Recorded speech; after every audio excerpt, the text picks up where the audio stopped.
জগদ্দল বিধানসভা এলাকায় দেওয়াল লিখনের সময় আক্রান্ত হন বিজেপি কর্মী সুরজ সাউ।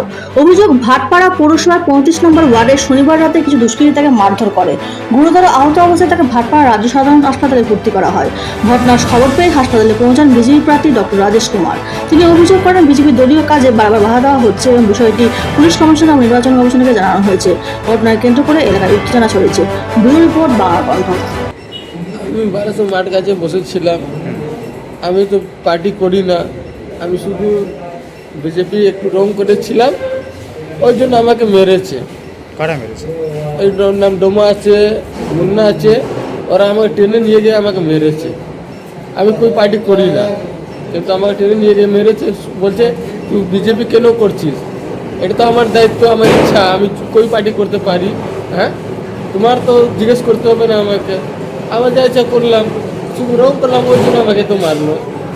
আমরা এটা দেখছি, এরা যখন পুরো জগদ্দলে গ্রাউন্ড হারিয়ে ফেলছে, মানুষ এদের সাথে নেই। এখন এদের কাছে একটাই রাস্তা আছে, কি করে যারা কর্মী কাজ করছে या যে পাবলিক যারা কিছু অন্য মানে যে কোনোভাবেও এদের সমর্থনে আসছে না, তার জন্যে ভয়ের একটা বাতাবরণ তৈরি করার চেষ্টা হচ্ছে। আজকে আমাদের একজন লোক যখন বল রাইটিং করতে ব্যানার ওখানে লাগাচ্ছিল, সুরজ সাউ, তখন ওকে 4 জন লোক, কি মুন্না, ডোমা, পবন, ধনু, এইরকম 4 জন লোক ওখানে এসে ওকে ধরে নিয়ে গিয়ে অন্য সাইডে নিয়ে গেছে।